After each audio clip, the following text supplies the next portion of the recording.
Conceive, believe, achieve. Life is full of luck, like getting dealt a good hand, or simply by being in the right place at the right time. Some people get luck handed to them, a second chance, a save. It can happen heroically or by a simple coincidence.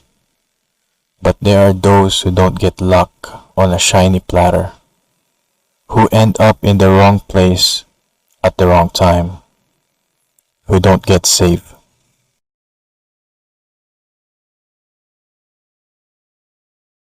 It all started with a knee.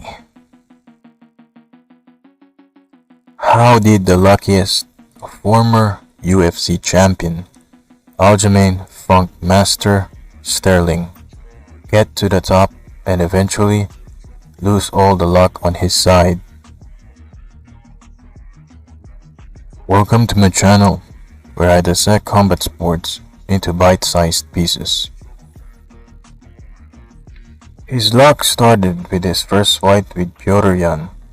It was a fluke of a win because Petr Yan was winning on the scorecards, but in the fourth round, for whatever reason, Petr Yan threw an illegal knee, which caused Aljamain Sterling to win the championship belt. That day, Aljamain Sterling became the most hated fighter and luckiest fighter in the UFC because of the nature of how he got the belt.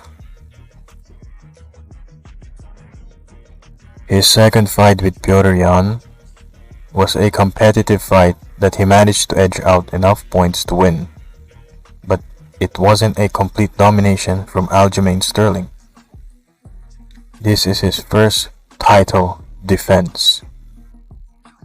The second title defense was against an over-the-hill TJ Dillashaw, as if the MMA gods keep blessing Aljamain Sterling with great luck and situations. Because this time his opponent, TJ Dillashaw, dislocated his shoulder in the first round of their fight. Aljamain Sterling succeeded in his second title defense via TKO in the second round with ease. If this isn't the work of the gods, then I don't know what it is. The last and third title defense is against Harry, the overrated Cejudo, who took a few years off from MMA and is already old. Check out my old video about why I think Henry Cejudo is overrated in MMA. Anyway, this is another close fight, like his second fight against Petr Yan. Again, Aljamain Sterling managed to edge out enough points to win and retain his title. Another very lucky moment for Aljamain Sterling. And eventually, his luck ran out. Why am I not surprised about Aljamain Sterling versus Sean O'Malley? So let's proceed on why I thought that Aljamain Sterling would lose to Sean O'Malley. It is the simple fact that Aljamain Sterling was never good at takedown entries.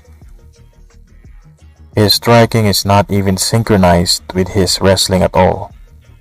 For this reason alone, Sean O'Malley doesn't need to worry about anything other than knocking out Aljamain Sterling. He simply needed to focus on timing the counter to hurt Aljamain Sterling. This was proven with their fight. Sean O'Malley was never in danger against Aljamain Sterling. Khabib Nurmagomedov is a great example of how you cannot have an elite striking but still make it work. Khabib's striking is wonky, even funky, but he makes it work because of how his wrestling and striking are synchronized. You know what Aljamain Sterling's good at? Taking the back and back control. That's pretty much it. He has zero striking awareness, striking fundamentals, and not so great takedown entries. In order to beat someone like Sean O'Malley, you need to have more than bad takes and back control. Unfortunately for Aljamain, his skills aren't enough for Sean O'Malley. Oh, did I mention his buddy, Merab Dvalishvili? His kindness is unheard of. He will sacrifice his entire UFC career for Aljamain. He is so kind and innocent that it's actually sad, because Aljamain isn't gonna reciprocate that kindness that Merab is giving him. Merab's kindness won't likely be rewarded. We might be annoyed and laughing at this little man, but you cannot deny that he is one of those rare people out there. He is definitively one of the luckiest, if not luckiest, fighter in UFC history. Didn't fought killers to get the title, like John Bones Jones. Defended it against over-the-hill fighters, except Petr Yan, obviously. Has a silly-willy, very loyal friend in Merab Dvalishvili, and he has a beautiful baby mama. If I were him, I'd retire, because he won't get that title again unless he evolved, like Charles Du Bronx Oliveira. Aljamain Funkmaster Sterling is the first UFC fighter to win a championship fight via disqualification, a world record, and will always be remembered in the history of combat sports. The MMA era of dangerous boxers has begun. We are now witnessing how effective and great boxing truly is. So, to conclude on why Aljamain Funkmaster Sterling is the luckiest UFC champion in modern times, it is because of a miraculous disqualification against Petr Yan, a close fight against Petr Yan, a miraculous injury against TJ Dillashaw, and a close fight against Henry Cejudo. His championship run was truly comical, unique, and once in a blue moon. I bet we won't see this type of shit anytime soon. If you don't know, now you know.